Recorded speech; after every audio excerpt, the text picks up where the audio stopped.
Good afternoon, everyone. Thank you all for joining us for this afternoon for the Board of Environmental Safety together with DTSC's BES workshop. I am Sheena Brooks, the board's administrative liaison and board clerk. Today, we are joined by Jeannie Rizzo, the board chair, Sushma Bhatia, the Board of Environmental Safety board member, Swati Sharma, the board's executive officer, Greg Forrest, the board's attorney advisor, Linda Ocampo, the board's senior staff engineer, Brian Brown, the DTSC chief financial officer, and Catherine Grant, the DTSC fiscal policy and process improvement manager. I will now hand it over to Chair Rizzo. Thank you, Sheena, and welcome to the Board of Environmental Safety Fee Setting Workshop. As the fees subcommittee, Sushma Bhatia and I, together with our board staff, have been studying and learning the principles and approaches used for setting fees, historically and since the passage of SB 158. Today, we will share those learnings and the data that we considered in making our recommendation to the full board and to you. As you know, the board has the responsibility each year to evaluate the rate structure and ensure that DTSC has the resources it needs to carry out its statutory mandates. To set fee rates each year at this time through our emergency rulemaking authority, to raise or lower fees based on a complex set of factors. We're having this workshop so that we are transparent with all stakeholders about our process of assessing the data provided to us by DTSC and CDTFA through DTSC, and the rationale for our recommendations to the full board on September 7. At that meeting, the full board will vote on the regulatory process and the regulatory process will commence. You will hear from our BES team as well as DTSC finance staff who have met with us multiple times to share information, answer questions, and provide the resources we need to present to you today. We value your feedback and questions. And now I'll hand it over to Sheena Brooks to conduct the rest of the meeting. Thank you all for being here. Thank you, Madam Chair. So today's workshop is being recorded, and by your continued participation is acknowledgement that you are being recorded. And for today's agenda, today's panel will present for approximately 40 minutes. Following that, we will open the rest of the workshop for public comment for another 40 minutes, and we are scheduled to end at 3 o'clock today. I will now review some logistical items for this meeting. We are offering remote options for public participation by phone and Zoom. At this time, everyone needs to select their preferred language option so that you will be able to fully participate in today's workshop. To do so, please select the interpretation icon at the bottom of your Zoom toolbar. Please select either English or Spanish. If you select Spanish, you will be placed in the Spanish interpretation room. Please note, if you do not see the interpretation icon, you may need to update your Zoom application. If anyone experiences connectivity issues with Zoom, you can call in for either English or Spanish. The phone numbers are provided to you now on this slide, and I will put them into the chat, and they're also posted on our website. We will now hear one of our interpreters provide these instructions for us in Spanish.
Thank you, Jeanette.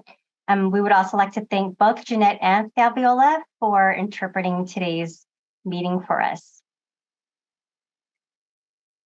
Okay, so meeting materials are available on our website at bes.dtsc.ca.gov. Closed captions are enabled, so you may move the caption anywhere on your screen, or you can turn the display off altogether. The chat function is enabled, and as a reminder, today's session is being recorded, and on a recorded Zoom, all chat becomes part of the recorded record, so please be mindful of that. And we ask that everyone please stay muted with your videos turned off throughout the workshop unless you are making a comment. We are looking forward to hearing from the public throughout today's workshop and have scheduled a portion of today's agenda to do so. During this informal workshop, we would like to encourage full public participation and input, so we will not implement the 3-minute time limit this afternoon. If you wish to make a comment, please raise your virtual hand on your Zoom toolbar or press *9 on your phone if you've called in. If you have joined the Spanish channel, please wait for the interpreters to provide instructions. And I apologize in advance if I mispronounce any names. If you are experiencing technical difficulties or are unable to make verbal comment, you may use the chat function. And we ask that you please start your comment off with please read aloud so that staff can easily identify which comments we need to read out. And as a reminder, you can always submit written comments to us via email at besinfo@bes.dtsc.ca.gov. This concludes today's logistical review. I will now hand it over to our board's executive officer, Swati Sharma. Great. Thank you so much, Sheena. So the purpose of today's workshop is to discuss fee rates. It's to provide information about the key considerations of fee rate setting and consider the implications of the different reserve level scenarios. Present, and also the subcommittee on fees will present their recommendation rates for 2023, 2024, and then also to solicit your input. We want to hear from you about any questions that you may have about fee rate setting. As a reminder, we are recording this workshop. We have our materials online, and the board will be voting at the September 7th board meeting to set the fee rates. Next slide, please. So as mentioned before, we have a fee subcommittee members of board chair, Jeannie Rizzo, board member, Sushma Bhatia, and BES support staff, myself and executive officer, Swati Sharma, our board counsel, Greg Forrest, and board senior staff engineer, Linda Ocampo. Next slide, please. We've also had the great support of DTSC's financial team, DTSC Chief Financial Officer Brian Brown, as well as Fiscal Policy and Process Improvement Manager Catherine Grant. Next slide, please. So we would like to recap what BES's authority and provide some context of what SB 158 provides and prior fee rate setting. So prior to SB 158, the fee rate setting process was set in statute by the legislature. SB 158 changed this, and the base fee rate for the first time since the 1990s had been changed. SB 158 restructured and raised fees that fund DTSC in the 3 following categories. So generation and handling fees were set to $49.25 per ton. I will cover the facility fee rate with tiered rates next, and the environmental fee rate with tiered rates will be covered during Brian Brown's slides. Next slide, please. So this is a recap. I know it's a lot of information, but this is a recap of what the facility fee rates were.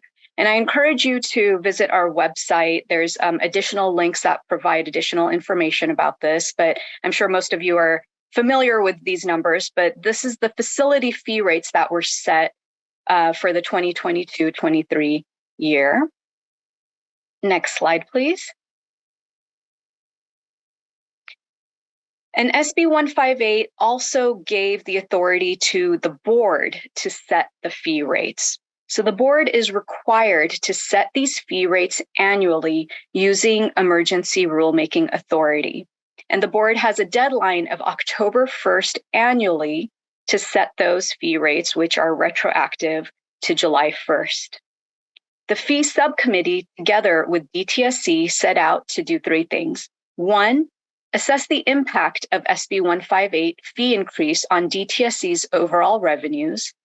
Two, build out the board's fee rate setting process. And three, make recommendations to the full board on fee rates for 2023-24. Next slide, please. Now I will hand it over to board member Sushma Bhatia to talk through what the approach has been for fee rate setting for 23-24. Member Bhatia? Thank you, Swati. Okay, so throughout this workshop, you will all hear the very many considerations that Jeannie, I, and the BES staff together used to make this recommendation. We set out to balance those considerations, and in that process, we uncovered a few areas that we would like to dig deeper in the future, and some areas that serve as critical inputs for our recommendations this cycle. So those of you that attended our board meeting back in July likely saw a memo that we published and shared with the broader stakeholder group, as well as the other board members, outlining all these considerations. I won't go into all of the details that are in the memo, but I'm going to highlight a few things just to ground us for today. So this cycle for 23-24, we are looking to ensure that DTSC has enough revenues to implement all of its programs, given the appropriations provided in the Budget Act. And doing this in a way that ensures that we have a reasonable or a prudent reserve amount. You will hear a lot about reserve amount as we go through this workshop today. DTSC, is allowed to maintain a reserve level of up to 10%. This has been our guiding principle in deciding what areas we dig into. Collectively, our aspirational goal is to get to a 10% reserve level by year 3. Next slide. Again, this slide is a simplified version of all the detail that's included in the fee memo. Think of these as some bike rack items that we uncovered. We want to delve deeper into them in the future. This is not an exhaustive list, but I want to give you some examples of things we want to look into in the future. So this year, we are not doing a deep diagnostic or an overhaul of the fee setting principles used to date. So for example, we're not proposing any adjustments to the formulas or the equations that govern the fees. We are not solving for some underlying fee structure issues, like how do we tackle fee exemptions for certain entities? How do we structure penalties for late payments or no payments? We are not looking into that. We're also not revisiting the approach, the 2 payment window approach that's currently in place. As you all know, the fees are collected in November as well as February by CDTFA. We are not making a change to that. Lastly, we're also not looking into loan provisions to evaluate how we use loans and when DTSC would use loans versus fee adjustments to meet deficits or gaps. We do want to dig into these in the future with our BES staff and with DTSC once DTSC builds up more capacity for a deeper diagnostic. Next slide. These are the areas we are digging into. We are balancing 3 key variables for the cycle 23-24. First is the funds appropriated by the legislature, as you can see on the slide. 2, the revenues projected to be collected from fee payers by CDTFA. And then the third, this concept of reserve. And you've heard me talk about reserve before. What we're calling a prudent reserve is our goal of 10% reserve level by 3 years. DTSC will soon share some of the details of the data behind these numbers. But before we look into that data, just so you all know, we are looking at this as a math exercise. The funds appropriated by the legislature reflects our approved spend or costs for DTSC. The fees collected from the businesses is DTSC's revenue. And the reserve is what DTSC is allowed to hold for unforeseen considerations and gaps. Okay, some additional considerations that we are not going super deep on, but know that they are part of the overall calculation of fees, is program expansions, also called BCPs. There are also technical adjustments like cost of living adjustments that all state agencies are subject to. So those are additional considerations that also impact fees. I'm going to reference back to the fee memo I talked about earlier that provides a little bit more detail on all of the things I've covered so far. Next slide. Okay, so before I go deep on this calendar, just again, contextually, those of you that have been following the board's work over the last year or so know that we have heavily anchored on transparency as a guiding principle. This is what Jeannie talked about earlier as well. Part of this, the goal with this workshop is to provide space for all of you to understand our work on the topic of fees and to be able to engage meaningfully today and also at our next board meeting on September 7th. With fees, we found that there are many moving parts that continue to shift until August of a calendar year. And our window to make a decision is very narrow.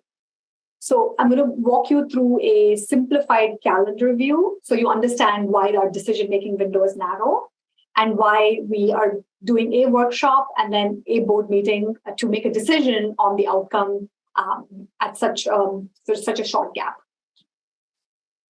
All right. Again, this is a calendar-based view, not a fiscal year view. Typically, in the first quarter of the calendar year, we only have a preliminary view of the appropriations forecast that's provided by the governor's office. In the second quarter of the calendar year, CDTFA provides a view of the revised forecast, that is revised forecast of the revenues that are available for DTSC and the appropriated amount in the state budget. In the third quarter, DTSC has a more clearer view of the appropriated amount of the collected revenues. And this is when it starts to have a preliminary view of the shortfall or the gap that it starts to refine. So you'll see we are in Q3, and this is now our window to have a clearer view of what the gaps are and what decisions we can make given the gaps. And moving forward, we expect as a board to hold a public process in Q3 of every year to make this information available to all the stakeholders and then walk through our rationale for decisions. So once that window is done in Q3, in Q4, we expect to roll out any fee adjustments, and then the first payment installment becomes due in November. So with that, if you can move to the next slide, I'm going to hand it over to Brian, who Swati introduced earlier. He is the Chief Financial Officer for DTSC. He's going to walk you through a fund condition statement that will lay out the 3 data points we spoke about earlier: the appropriated amounts, the revenues, and the current reserve levels. Over to you, Brian. All right. Thank you, board member. Yes, thank you. It's a pleasure to be here with all of you. As was described earlier, SB 158 allows the board to set fees at a level sufficient to cover the department's appropriations, as well as provide a prudent reserve set at a maximum level of 10%. So a key first step for the board in its decision-making process is understanding for each of our 2 major funds, the TSCA, Toxic Substances Control Account, and HWCA, the Hazardous Waste Control Account, is to understand for each of those funds what the estimated fund balance is if we are to keep the fee rate static or the same as the prior year. That provides a starting point to then see whether the projected fund balance is above or below that 10% threshold set in SB 158, and if so, by how much. So what I'll do here is I'll start by walking you through the projected fund condition for TSCA, which, as you'll recall, is funded by the environmental fee. Before I go through this slide, I do want to remind folks, some of you may be familiar with TSCA, and you may be aware that over prior years, TSCA has been the recipient of loans from the State General Fund and the source of expenditures for DTSC's cleanup activities at the Exide lead acid battery recycling facility in Vernon. We treat those loans and those expenditures separately. So you can view what you're seeing now on the screen as a non-Exide sort of core DTSC TSCA fund condition. So with that caveat, let me walk through this. So for the current 2023-24 fiscal year, we estimate that we're starting the year with a balance of about $38 million. We estimate that environmental fee revenues, holding the rate at the same level as in the prior fiscal year, would generate $109 million. Again, that's about the same level as we estimate having received this last year. So no real change there. Then you'll see we have some other various revenues and adjustments. This is an amalgam of a few different pieces, but maybe three are of particular note. One is this does include some miscellaneous revenues, including our cost recovery revenues. But it also, that's offset, and you can see it's marked as a negative number. And that's because it also includes two transfers out of the fund. One of them is our normal annual transfer from TSCA to the site remediation account, which is how we fund our remedial work on state orphan sites and Superfund sites or NPL sites. And then the third component of that other revenue adjustment entry is a $15 million one-time loan from TSCA to the HWCA to address a shortfall in revenues for that fund. And I'll talk about that just a little bit more when we get to the HWCA fund condition. So moving on, you can see expenditures of $119 million from the fund. With all those various adjustments, you can see an estimated year-end fund balance of $8.5 million, which is equivalent to about 7% of estimated expenditures. You can see that that is below the 10% threshold set in SB 158. Next slide, please. So based on that estimated projected fund condition, the subcommittee asked that we provide two alternative scenarios. One scenario would be to look at how fee rates would be need to be adjusted in order to reduce the total revenue into the fund, such that the estimated fund balance at the end of the year was at 5% instead of 7%. And then the second scenario is how would fee rates need to be set in order to generate additional revenue so that the year-end fund balance was estimated to be at that 10% maximum level. So let me walk you through those two scenarios now. The first, under the 5% fund balance scenario, that would require reducing fee revenues by about $2.5 million, which is equivalent to a 2.3% reduction in environmental fee. You can see on the table here that in the third column, you can see what the fee rates would be under that 5% fund balance scenario. And to the left of that, under baseline fee rates, you can see what they have been this last year. So you can see the amount of reduction in each tier.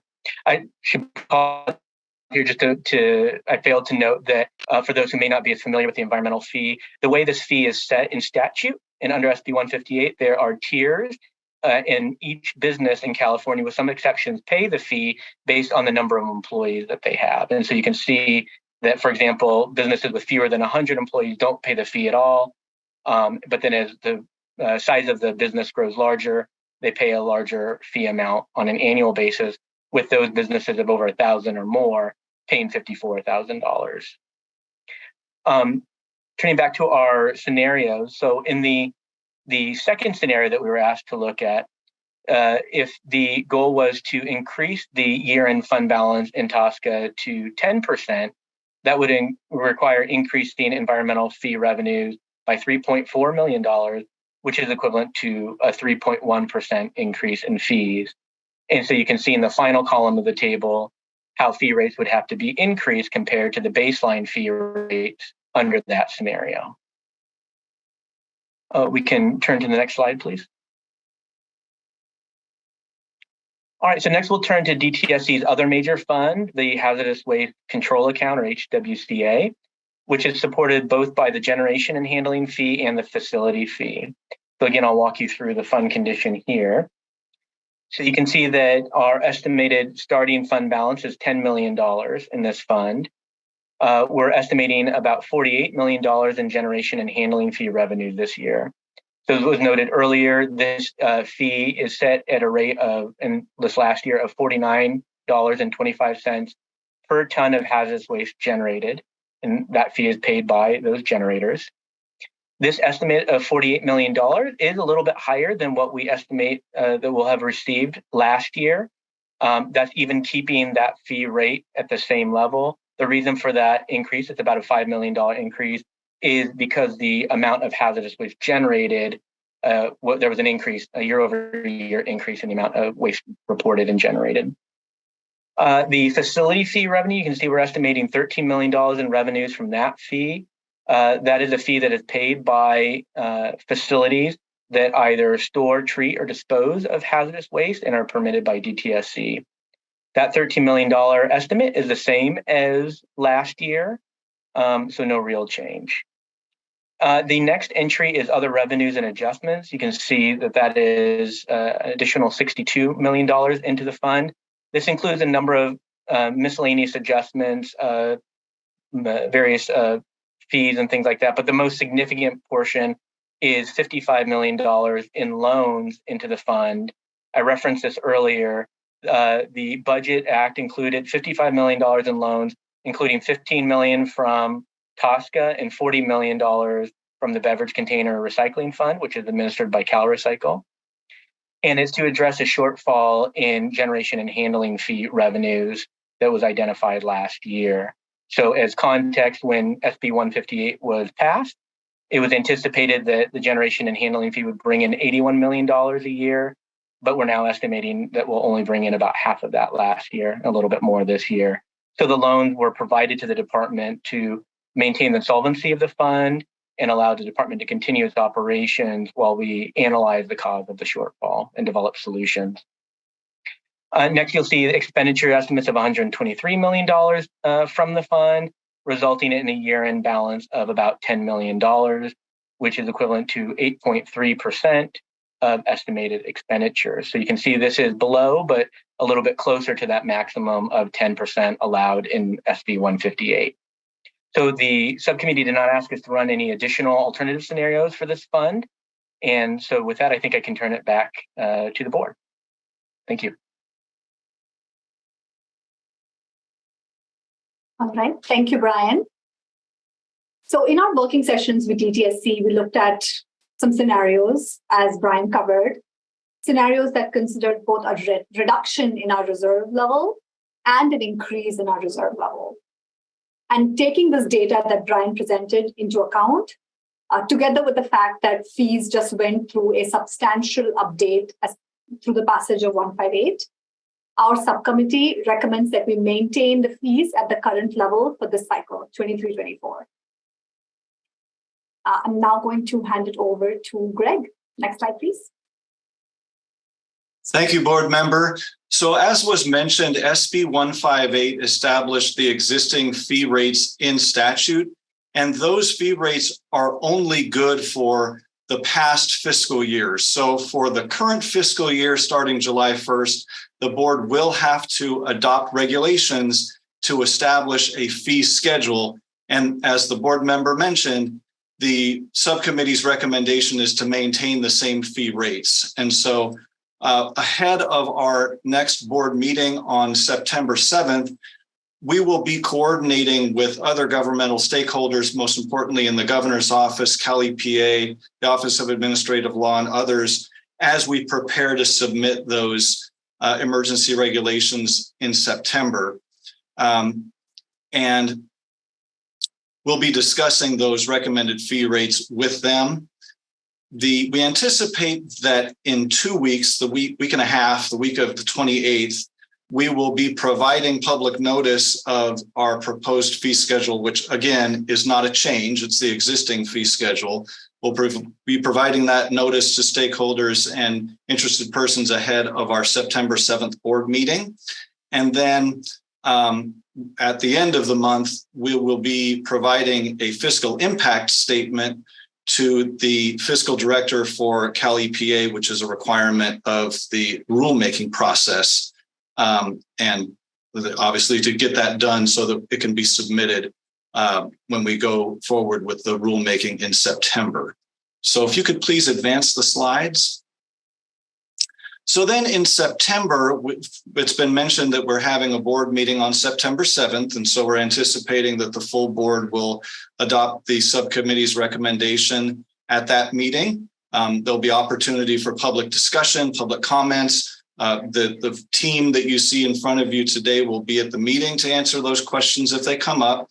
But we're anticipating that action will be taken on that day to set the fee rates. And then according to the emergency rulemaking process, the board will then mail out a notice of emergency rulemaking to its interested persons list. So if you're watching this and you would like to receive notice of the rulemaking, please make sure that you are on our list.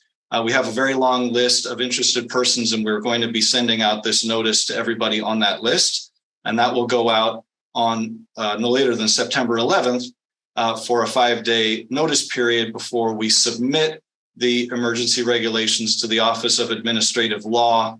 We're anticipating doing that the week of September 18th, no later than September 19th, as there's a 10-day process for the Office of Administrative Law to approve those. And so we're anticipating that approval at the end of September. And once that's filed with the Secretary of State, which in our experience, usually the Office of Administrative Law will approve and file with the Secretary of State within the 10-day time frame. Assuming that happens by the end of September, last day being the 29th, then these fee rates would take effect ahead of the October 1st deadline as required. And so once they are in effect, the agency that collects the fee, the California Department of Tax and Fee Administration, CDTFA, will receive notice of the new fee rates, although, again, they're not really new fee rates. They're a continuation of the existing fee rates, but they will be the official fee rates for the current fiscal year, which starts July 1st. So as was mentioned before, these rates are retroactive to July 1st. And that's all I had on this slide. I see the board chair has a question. Yeah, I would just like to ask both you and Sushma and Swati a couple of the things that we will be looking at that I'm not sure we dug into deeply enough is an analysis of the situation that results in this shortfall. Is that compliance, collection? Are there fewer entities paying? And there will be a team that, and Brian can address this as well. There'll be 5 analysts brought on board along with all of us analyzing the situation that resulted in the shortfall.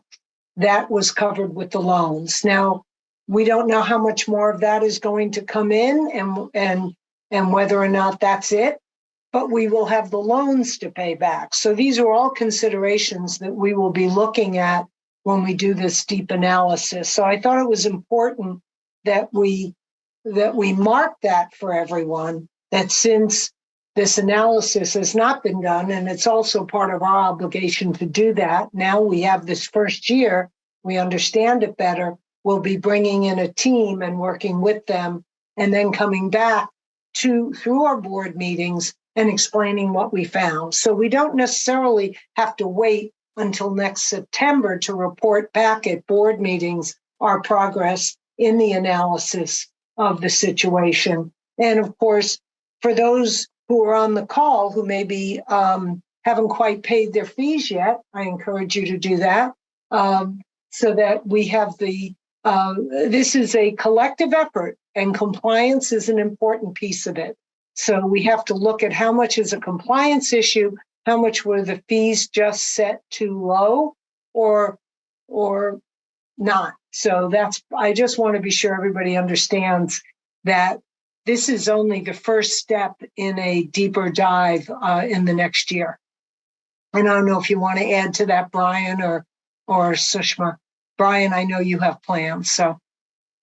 Yeah, I'd be happy to. Yeah, no, I think that's a really important point. So for context, the May revision of this year's budget did include 5 additional positions for the department to address this issue. And I think the first phase that we're going into, and we've already begun this work, but it's premature to sort of report anything quite yet, is to do that evaluation, as you spoke about, Madam Chair, is that we want to identify what was the cause of that shortfall. Why was it that initially we estimated we would be receiving $81 million in generation and handling fee revenue, but actual receipts are looking closer to 43 million for last year.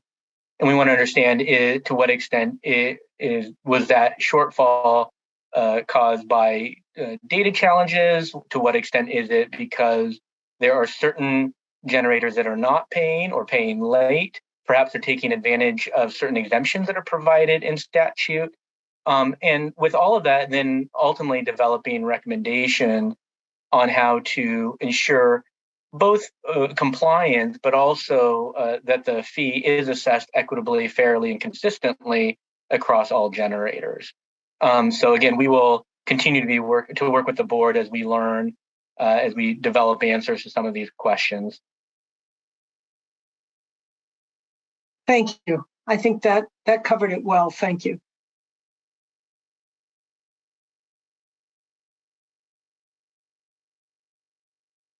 Thank you. Okay, the next slide is for those that are interested to submit written comments. Please do so by September 1st to be considered at the September 7th board meeting, at which time the board will vote. And you can send that to besinfo@bes.dtsc.ca.gov. And at this time, I think we're ready to open the floor for any public comments in response to today's presentation. So if you would like to express your comment, please raise your virtual hands on your Zoom toolbars. I do see some hands being raised. Thank you very much. If you've called in, you can use *9 to raise your virtual hands. At this time, I'm going to call on Mr. Chuck White. I'm going to send you a request to allow to speak. You may go ahead. Please state your name and affiliation. Yes, this is Chuck with Manette Phelps and Phillips. I just wanted to make sure I have a clarifying question. I think I understand the presentation, and I really appreciate the information you're putting out there, and we'll be having continuing discussions, I'm sure. And we don't know quite what the cause of this, say, approximately 50% shortfall in the generator or handling, what used to be called generator fee is now the generator handling fee, I think it is. And it may be made up by the remainder of this year by late payments coming in or whatever. But there's also a possibility that it could be a structural deficit that needs to be corrected. But my understanding is that won't be corrected this year, and it would have to be corrected the next year when you adopt new regulations in September, October of 2024. So you're still, you still have this. You still may have some amount of deficit, and you don't know quite how to make that up. But presumably, you will have the answers to that question at the end of the next calendar year, and appropriate corrections will be made to hopefully, I suppose, make the department a solid whole and be able to pay back the loans from this year and the next year. Do I have that correctly understood?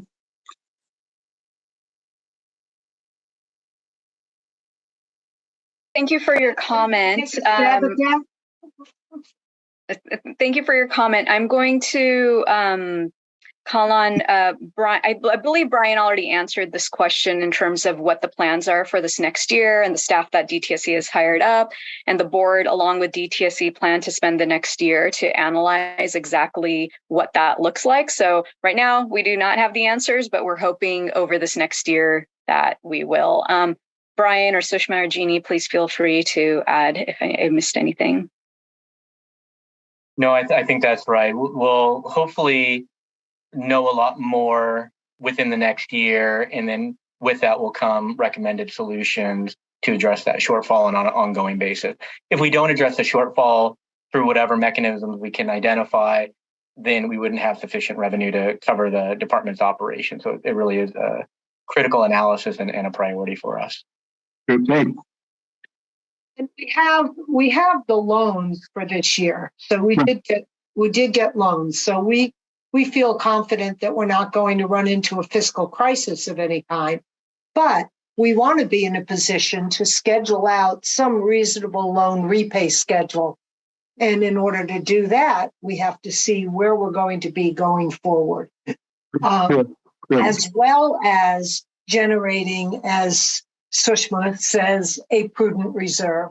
And we all know with various conditions that could come up over the year, whether it's a wildfire cleanup or anything, there's all kinds of things that can happen that a reserve really is imperative. So we want to get to the 10% reserve next year. I would say that's something the board, our comfort zone will be to have the reserve in all the accounts sitting at 10%, and also to analyze the costs of transferring funds to take care of other aspects of the work. What's being harmed by not having adequate funds? So we're analyzing that, and that's going to be a heavy lift next year. So next year, if you can still hear me, there'll be, like, in addition to whatever you adopt this year, you'll be looking at 3 additional pots of money. One is to pay back the loans for 2 years, whatever is accumulated by then, over some period of time. You're going to have a prudent reserve, and you're going to have any increases that are necessary to create a balanced revenue source. So there's basically 3 pots of additional money that's going to have to be figured out during the next calendar year. Right. I mean, we're not jumping ahead of ourselves, but right. We're going to do the work that will drive an open and reasonable, all this will be done in the public sphere. So you won't miss a beat in knowing where we're going. Great. Thank you very much. Yeah. And I think, there's a couple of chats too. Okay. Thank you. Thank you. I'm going to go to Eric Nolan. You may go ahead. Please state your name and affiliation. Hi, this is Eric Nolan with Stewarding Design LLC. First, I want to say, Chairperson Rizzo, members of the board, members of the subcommittee, members of DTSC who are present, thank you very much for this time. Thank you for your transparency. I think the public appreciates this, and I think it's important work that you guys are doing. And being open about this, especially I've mentioned before, I'm not crazy about emergency rules. But one of the things I will say that the board, I think, has done a good job in this process is letting the public be aware and being transparent on the issues going into those emergency rules. So I appreciate that. What I would like to say, though, is I have a few points. I will try to keep this brief because I know there's no 3-minute limit, but I don't want to use too much time either. So, but what I do want to mention is a few things. One, I think it's important for the public to understand, and I'm talking about the general public, to understand the purpose of these fees. And we talked a little bit about that, and I believe it was Swati. Thank you for presenting that towards the first of the presentation. But I think it's important to understand, are these fees primarily to generate revenue so that the DTSC can operate, or are these fees intended to provide some mitigation to the negative externalities that exist as a result of hazardous waste generation, transportation, and disposal? if we're trying to actually make a difference for the communities that are out there, if we're trying to shift that demand curve to the left, if we're trying to get that social optimum, I'm concerned that these fees that we're talking about are not sufficient. And particularly if we're going to keep the fee the same going from last year or last fiscal year to this fiscal year, I don't see how that's really having an effect towards mitigating for the negative externalities that exist. And that may not be the intent. And if it's not, I think we should be clear about that. But I don't know if that economic analysis has been done. If we've looked at, if DTSC and the board have looked at what maybe a marginal damage might be and where that pollution optimum might be. But I think we need to understand, is the purpose of this fee similar to Begovian tax? We're trying to mitigate for some of those negative externalities, as I've said. So with that, I would also add that I think particularly on the generation side, I'm concerned that we've got a sort of a one-size-fits-all fee. I think that there does need to be some accountability within the fee, especially for those facilities that generate extremely hazardous substance or acute toxic waste. I think that there should be a different level of fee structure for those types of waste that are generated. And I think that may also play out through the transportation and through the disposal fees as well, just for those disposal facilities. But I think it's going to be important for us to really understand that if we really want to have an impact here, because my feeling is that many times these fees don't really have any kind of impact, and that a lot of times the cost is just pushed on to the consumer, and the consumer, consumers' demand these days is pretty sticky. We're not seeing much impact on change in demand. So I think that's important to consider. And also, if we're looking at a future of circular economy, I really appreciated that discussion in the hazardous waste plan meeting we had a week or two ago. That circular economy was talked about. I think we need to really focus on that too. And these fees are intended to mitigate for negative externalities. I think we need to also look at ways to get the circular economy as a piece of that, and maybe incentivize circular processes within facilities that generate hazardous waste and dispose of hazardous waste. So those would be my comments. And again, I do appreciate your time. Thank you. And I look forward to any further discussion on those issues. Thank you. I would like to comment, Eric, on a couple of points that you made. The mandate is for us to set fees to meet the operating budget for DTSC, right? The appropriated budget for them. That's a limited scope, but it is our scope. It's whether or not DTSC has more mandates, expanded mandates that then require a bigger budget. That's another process. The fees are to fund the operating costs of the department as, appropriated by the legislature. So that's part of it. I think we all share the desire for a circular economy, for reduction of hazardous waste, for all the things that would make for less of these issues to be dealt with. But right now, we will be analyzing over the next year the appropriateness of the fee levels, but deciding to have a bigger budget for DTSC, that's another process, right? If there were greater mandates placed on DTSC legislatively, then obviously they would need funding to accomplish that. So that's not what we're addressing with this, but when we do sit and talk about unpacking the whole analysis of fees, and we'll be having open workshops and meetings about this, where we'll certainly value your input at that point as well. So thank you, Eric. Does anybody else want to respond to Eric? Or I can chime in here. Thank you, Jeannie. So Eric, I'm hearing two things from your from the questions. One comment was about how there's an opportunity for us to do more public outreach on exactly how the fees are used. Number two is around revisiting the fee structure principles, taking into account perhaps the toxicity of the waste and the pollution impacts, not just the volumes.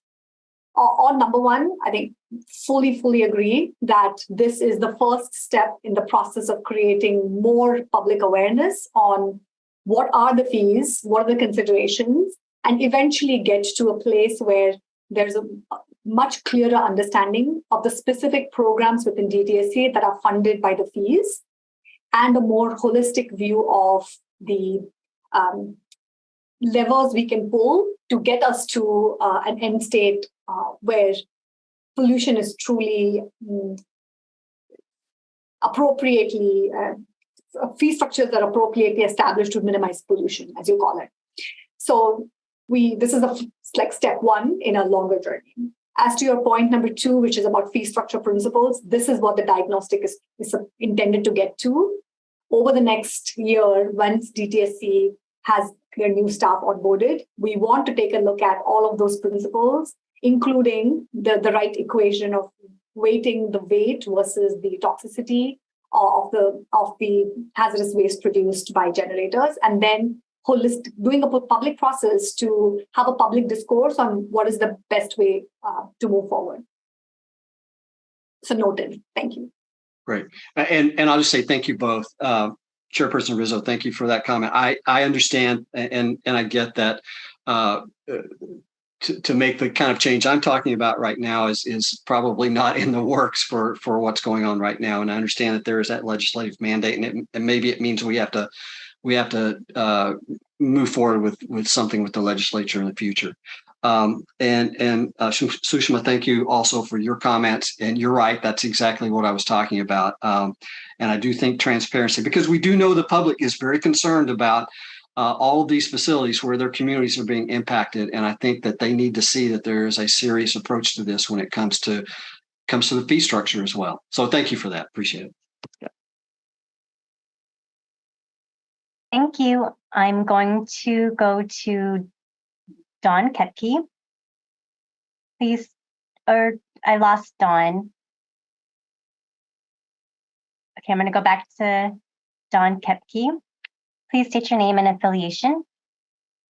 Great, thank you, Dawn Kepke. I am with McHugh Kepke Padron on behalf of the California Council for Environmental and Economic Balance, otherwise known as CEB. Appreciate the opportunity to make a few comments today, and certainly appreciate the board, particularly Chair Rizzo and Board Member Bhatia, your team's work, as well as DTSC's team's work, getting to kind of this position where you plan to have the fees remain at the level that they currently are. As you know, CEB participated very actively in the negotiations on SB 158, and certainly did not take lightly the very significant cost increases that our members would bear as a result of that reform and fiscal reform.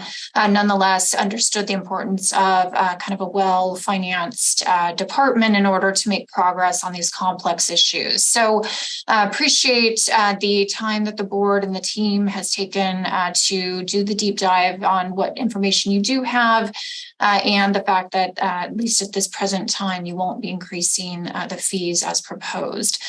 In terms of kind of looking ahead, certainly CEB does have a strong interest in ongoing conversations with the board, DTSC, and the team on fee setting, kind of the dynamics that are leading to potential shortfall with the generation handling fee. I know in chatting with a number of our members, they have shared in some cases that perhaps their teams weren't as up to speed, perhaps given the complexity of some of these organizations, about the details and kind of specifics about some of these fee increases, as well as just resulting in turnover that has impacted that as well. So our members certainly are kind of working closely with the DTSC team, CDTFA on that.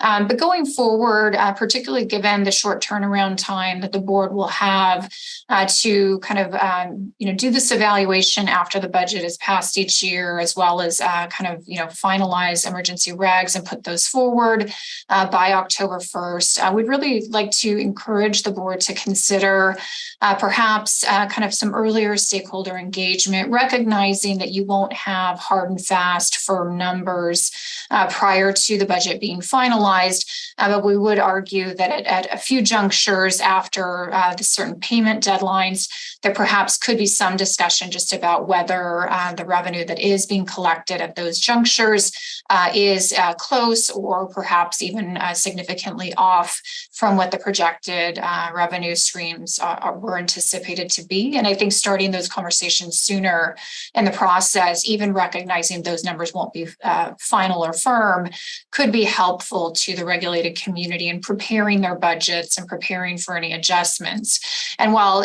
certainly, don't want to suggest that it's a perfect process, the State Water Board does something similar where for their water quality fees, water rights fees, what have you, they do undertake a stakeholder process that really begins in January following the governor's budget release and kind of with a number of junctures for various updates as budget numbers begin to become more clear leading up to the budget being passed and then ultimately finalized prior to the state board taking up their fees via emergency regulations too. And I do recognize there are some differences in terms of when those payments come in, what have you, but I think just, something to look at in terms of a model that perhaps may need some adjustment for the board's purposes in fee setting, but certainly I think could be helpful for the regulated community in preparing for any adjustments in the future. In terms of some of the comments today, I also just, want to just offer just some thoughts in terms of, kind of looking ahead and the way the fees will interact with kind of the hazardous waste management report that's currently out for review and ultimately the plan that's put together. It does, certainly come to our mind as SEEB and our members that there is this inherent tension between an interest in reduction in hazardous waste generation, waste reduction, and the fact that that is likely and will certainly impact fees when it comes to the department's budget and what is taken in for that purpose. And I think that's something that was going to warrant a great deal more discussion. Further, we would also argue that to the extent that generators can reduce the amount of hazardous waste that they generate, they most certainly would aim to do so given the increases that we've seen since the passage of SB 158. So we would just offer that these issues and the generation is more complex and challenging in terms of looking at reductions, which certainly they would endeavor to do wherever possible in their processes. And then finally, just with regard to some of the comments about perhaps adjustment in fees for more acutely toxic hazardous waste, hazardous materials. I think that too, we just want to put a pin in that does give us a bit of heartburn, given that there are reasons why some particular hazardous waste streams could be more toxic, whether that's a result of waste consolidation at particular sites, much less treatment where the byproduct ultimately has resulted in higher toxicity, but recycling other materials that originally were in that stream, there could be some disincentives associated with that. So just kind of want to flag that for future discussion going forward. But I will leave it there and just really appreciate the board and DTSC's time on this and happy to be a resource to you all as you continue your work on this and moving forward. So thank you.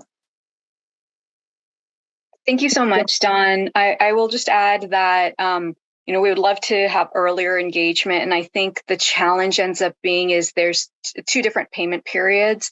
And until we get that second payment period in, we don't have accurate information, but would love to think about how we could do this process a little bit earlier. And Chair Rizzo, I don't know if you have thoughts on that, but for us, that becomes the challenge is just getting accurate information. And it usually takes a few months, I think, for DTSC's financial team to gather all of that accurate funding information. But in terms of just engagement earlier on, I'm happy to do that. Chair Rizzo?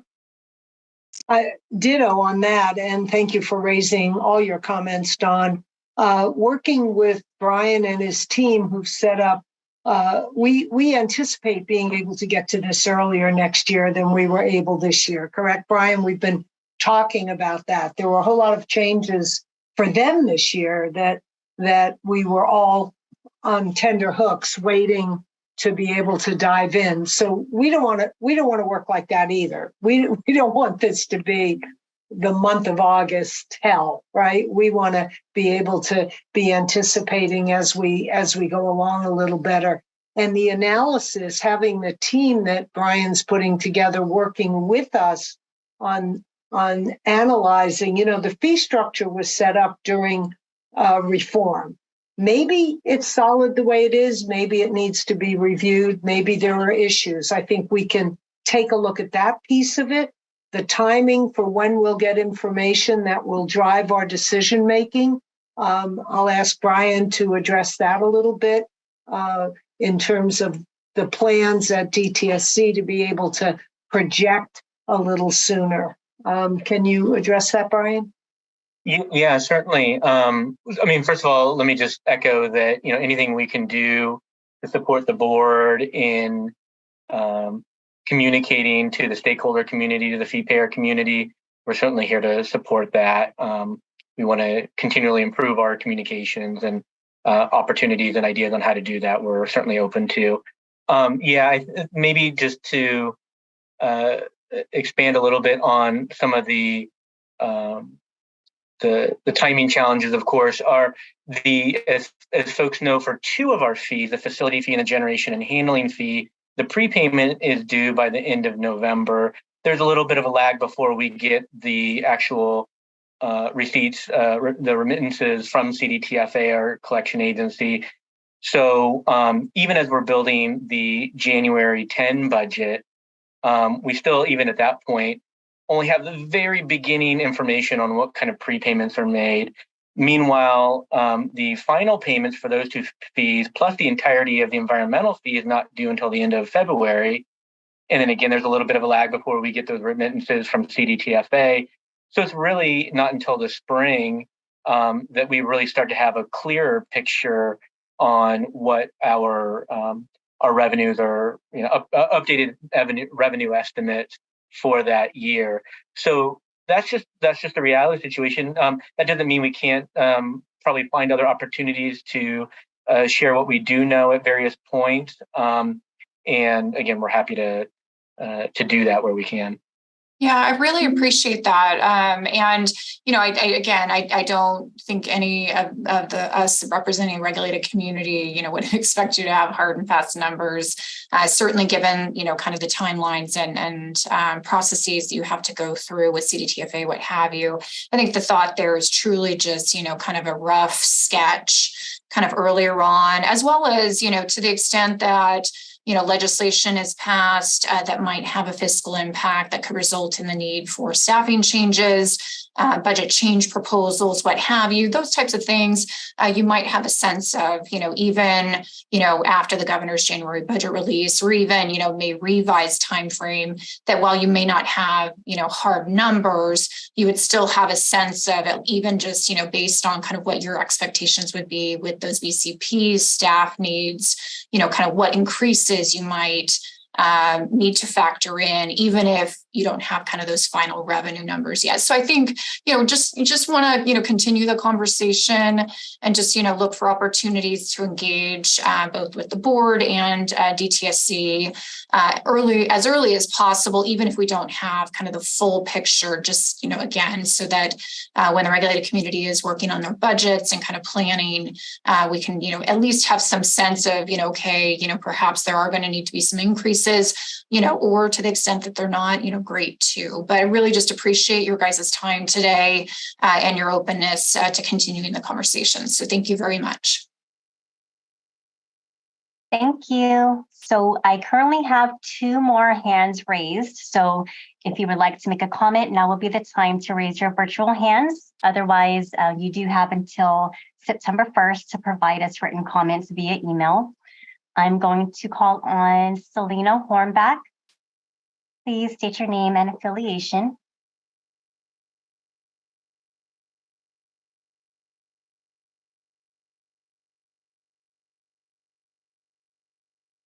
Selena, are you able to speak? Hello, can you hear me? Yes, thank you. Thanks. Represent the California Assisted Living Association. We represent nearly 700 assisted living providers and continuing care retirement communities throughout the state. We really appreciate hearing that the subcommittee is not recommending any changes to the fees for the next year. Honestly, this current level that came out of SB 158 seemingly was out of nowhere. From what I hear from my members, it was something that they had no idea was coming. And those top two levels of employers are very significant increases over previous years.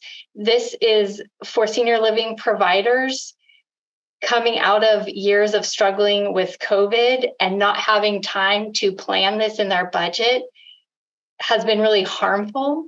And, I would just really ask that as you do consider future budget years, as Dawn was mentioning, businesses, they need time to plan these things into their budgets, especially if it's going to be such a significant increase like it was for this year.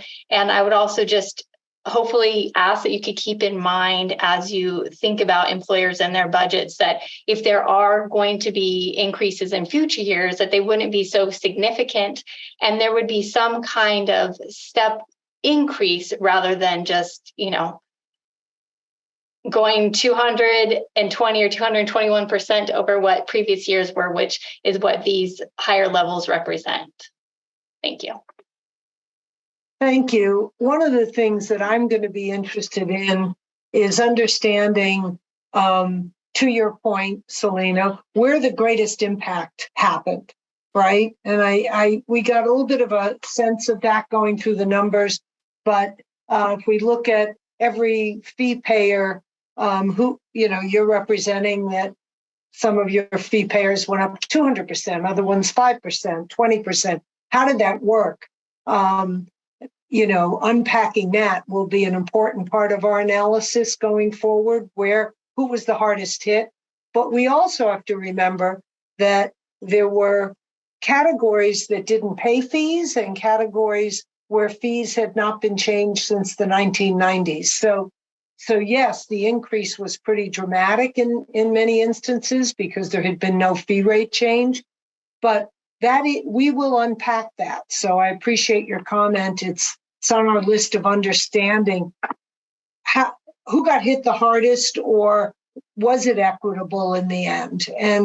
And we won't know that until we dig into the data that we'll get from CDTFA and DTSC as we look at all the payers and the number of employees has come up elsewhere as is that a reasonable marker? Is the number of employees always the best way, or should it be mixed with them? There are a lot of things for us to think about. So you're raising one that is definitely on our mind. So thank you for that. Thank you. I appreciate that response and look forward to seeing that future analysis. Thank you, Selena. Thank you, Selena. I'm now moving to Florence Caribbean. You may go ahead. Please state your name and affiliation.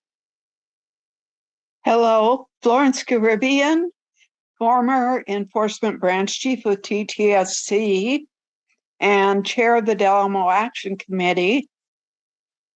My question is, when I worked at DTSC in the inspection program, one of the things that we were very mindful of is the need to do a certain number of inspections to get the money from the RCRA grant.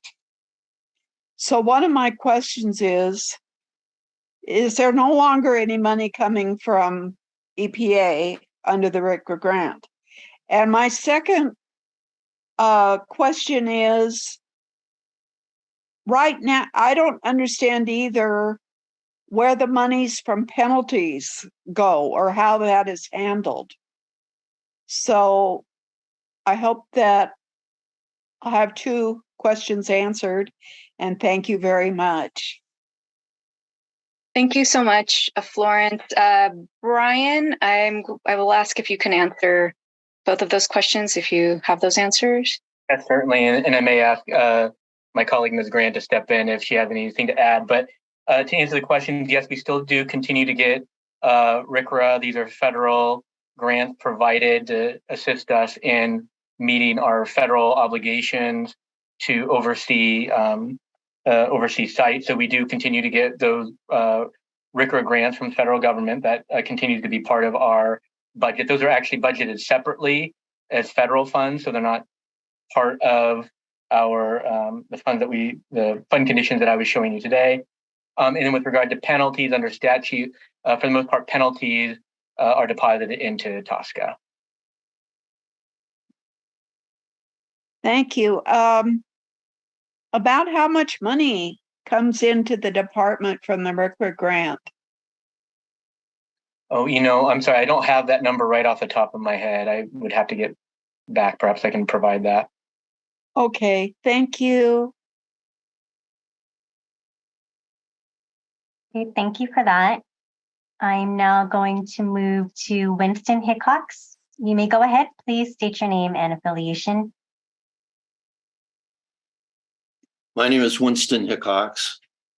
I'm with California Strategies. We're a government affairs consulting firm, but I'd like to offer a few thoughts and comments from a different perspective. For those of you that may not know, I have a fair amount of experience inside state government. It started a long time ago at the Department of Finance as a budget analyst, followed by a bit of time as the chief of the Budget Bureau at Department of Welfare.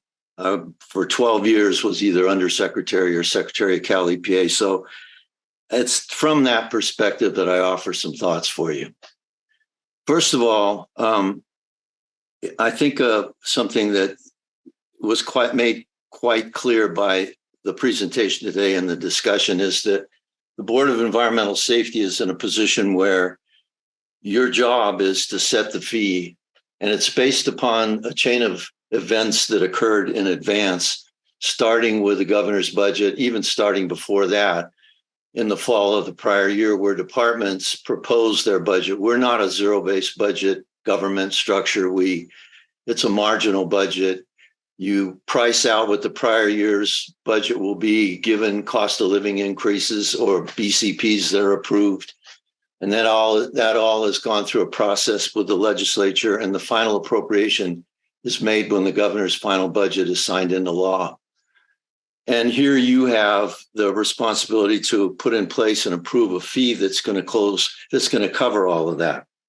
Unfortunately, by the time the final actions were taken by the budget and the budget process, and now what's put in your place is a pretty good sized shortfall in one of the expected revenue streams. It's a pretty difficult situation in budgeting, is my opinion. What I'd like to reflect upon with you is the following. There's another aspect of this that's not really directly your responsibility, but it's a bit puzzling. It's somewhat your responsibility as the Board of Environmental Safety. But in what happens in state government when there's a shortfall of revenue in a non-special fund entity like this, like happened in this last year where there was a pretty good size shortfall, or not shortfall, but decrease in general fund revenues, there's cuts. There's things that you think you need to and want to do, and you believe the people of California want you to do for them, but the money's not there. And so you have to make tough decisions. And I don't hear or see any of this discussion in the process we're talking about. And as I said, I don't know that I believe Board of Environmental Safety has much of a role in that.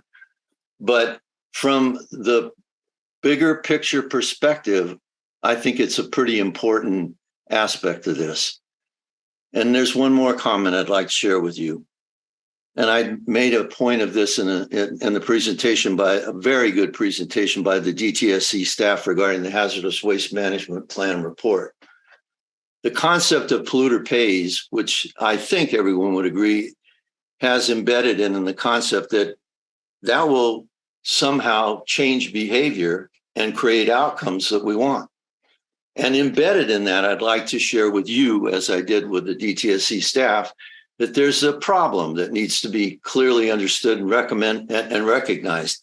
And I hope it's a good example, to use the following example. When we find the need to be more efficient and curtail the use of water in California, there's an inherent problem in doing that, because the less water that's delivered and charged by unit, by gallon, by whatever, there's less revenue that comes in. And so the rate has to go up. The notion that the underlying basic facilities and amortization of cost of delivering that water is constant, and there's not much you can do about it, causes that to occur as I described it. And in a sense, it's not really the same, but in a sense, the more you're successful about reducing the generation, and you want to do that. I'm not saying that isn't a very important goal, but it will have an effect on the revenue stream.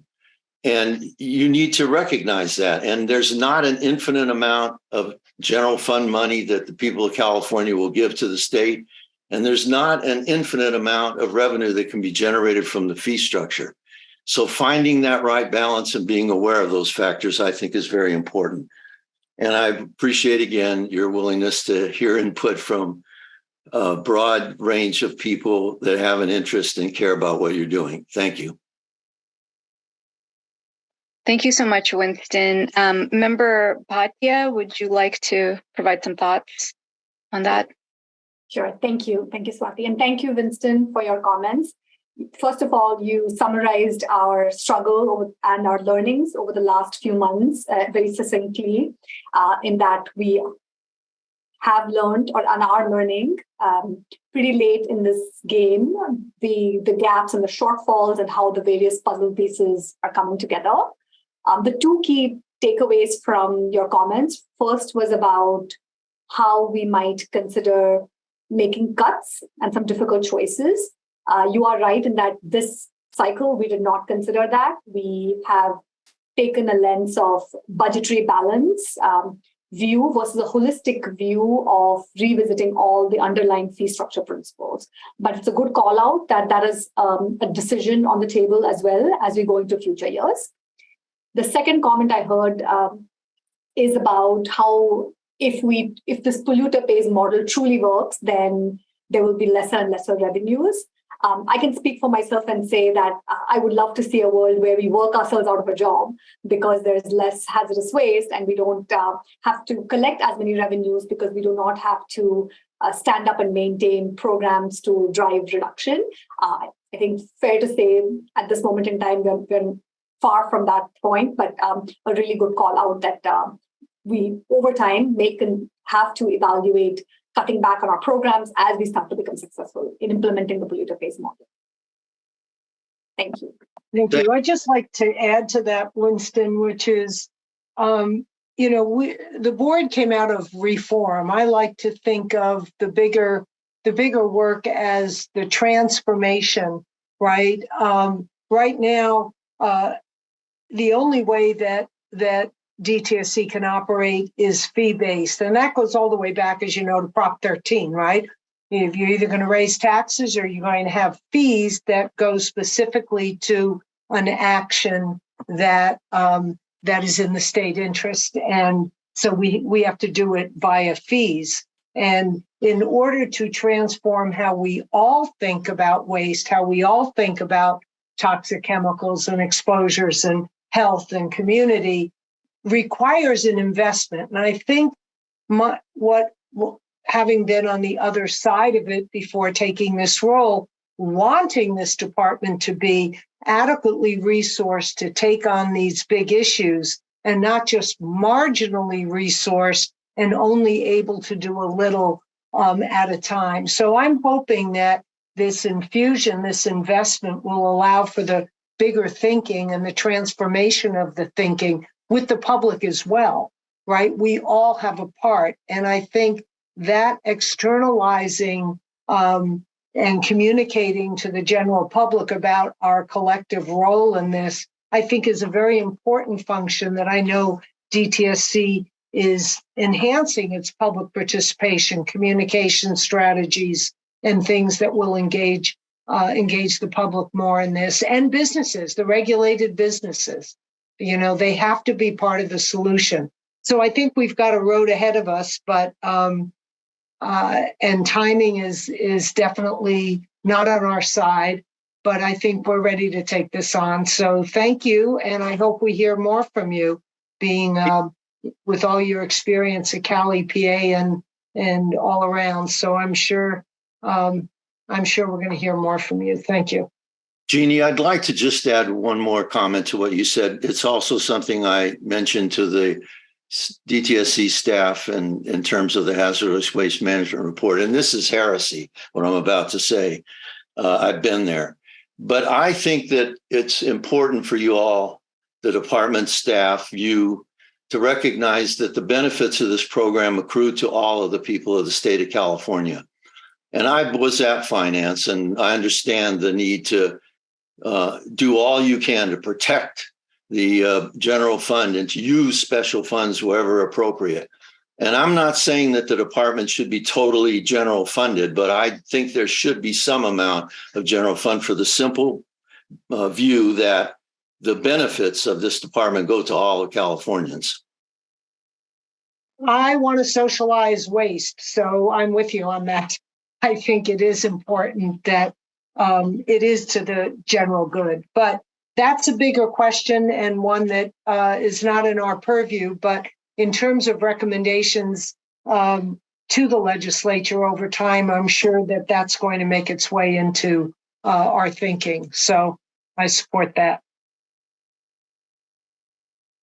Good luck with that. I got a lot of general fund for the member boards and departments at Cal EPA when I was there in 99 to 2003, because there was a huge amount of extra general fund. And what happened as I was going out the door is the worm turned in the other direction and general fund was all taken back out. So that's why I say it's kind of heresy that I even offered as a suggestion, but I can't stop myself because I believe in what I said, that your programs inure to the benefit of all Californians. Thanks again. I'm done. Thank you, Winston. Thank you, Winston. I am going to now, there are no longer any more Zoom hands raised. So we did receive 2 comments in the chat. I'm going to now hand it over to Lindo Campo to read those comments. Thanks, Sheena. We have 2 comments from Christina. The first comment, or question, I should say, states, how were the original baseline HWCA funds established? In other words, was the generation and handling fee based on volumes from a specific year? Brian, I'm going to turn to you to see if you can answer that question or if you know the answer. Yeah, so for each of the 3 fees that were set, there was the sort of process when SB 158 was established and the fee rates were established in that bill. There was there was an estimate of what amount of funding increases were needed to meet certain workload standards established by the department. So prior to SB 158, there was a workload analysis that was published and showed what some of our resource gaps were between what our baseline funding was and how much funding we would need as a department to meet certain missions. And then based on that, it was identified what amount of fee increase would be needed among those 3 major fee sources to provide that level of revenue for the department to support that level of operation. And so within each of those, there was a different calculation, but for the generation and handling fee specifically, the department did look at, I believe it was 7 years of historical generation trends as sort of a baseline, and then was used. And what we actually did find was that baseline was a little bit higher than what actual generation turned out to be in 2021. We don't know, for example, if that would maybe a COVID-driven reduction in economic activity that affected the amount of generated hazardous waste or some other activity, but that was one factor, we think, in the shortfall. Thank you, Brian.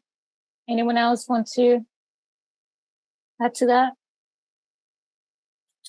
All right. Christina also has a suggestion here. The CDTFA process of gaining access to accounts is frustrating, particularly for facilities with a high turnover of responsible parties to the file returns and process payments. Suggest having a method that does not require waiting for a paper via snail mail to insert a code or a third-party validation email, which is not described on the website. In addition, the TSDF accounts previously did not have a generator and handling fee account. So now one EPA ID number can have multiple CDTFA accounts. Unanticipated consequences of implementing changes without realizing how it impacts the end user, which is more labor. And those are all the comments we have in the chat. Thank you. I know that that's more of a comment. I don't know, Brian or Kate, if you have any information about that. I can just make a broad comment, and then perhaps Ms. Grant can add more if she has additional thoughts. But just I will just say that as part of our analysis this year, looking at the shortfall, one of the things that we are looking at is both with DTSC's data system and CDTFA's data system, looking at what information we're collecting, trying to make sure that we are collecting the right information that we need to be able to assess who's paying or who's not paying, make sure that aligns with the generator data that we collected, the DTSC aligns with the fee payer data that's collected by CDTFA. So we are trying to make some improvements to make sure those data systems align better.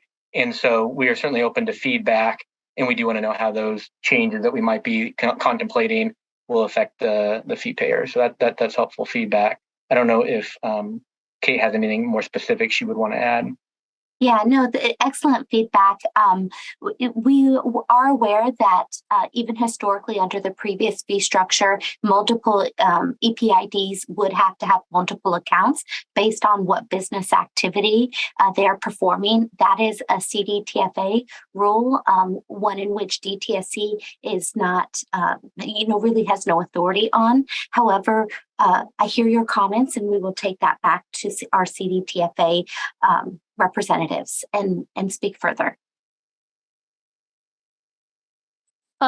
Christina does have a follow-up question regarding the baseline funds. She says, thank you for sharing. It was 7 years of historical baseline volume generation. What years, please? Kate, can you help me out? Remind me which years? I think it was it through 2019? Well, I'm sorry, 2012 through 2019, I believe, were our years.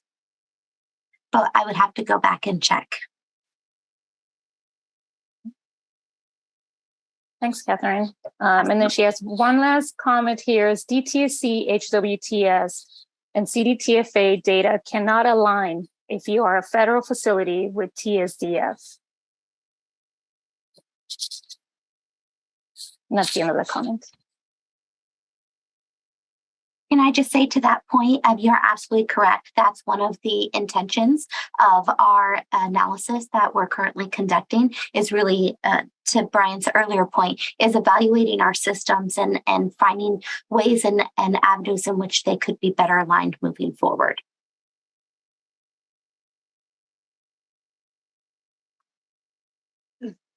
So I have a question follow-up for Brian and Katie on that, in keeping with Christina's comments.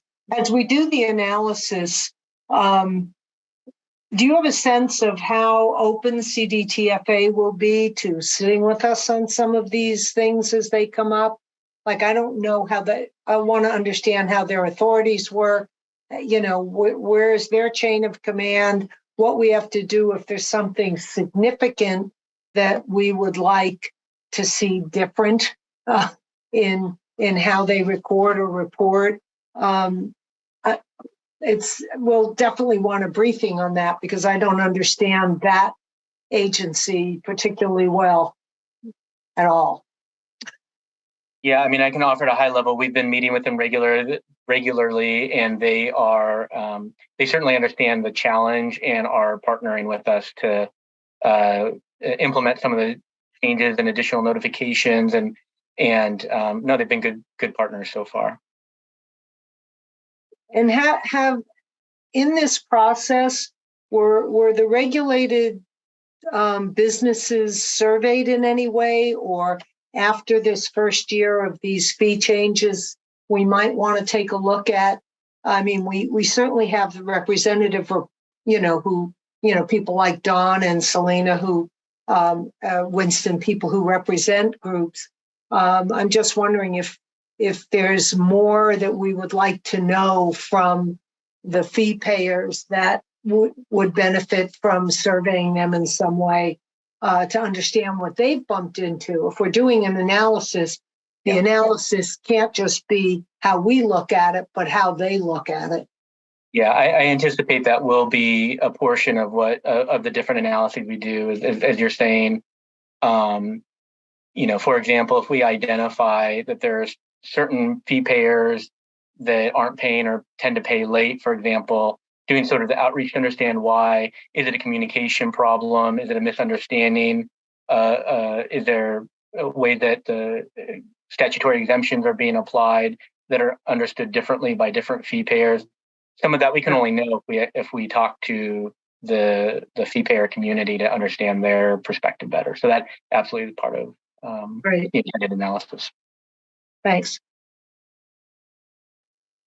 Thank you, everyone. So let me check in with the Spanish line to ensure to see if we have any Spanish comments from the Spanish room. Interpreters, can you please notify me if we have any comments from the Spanish room?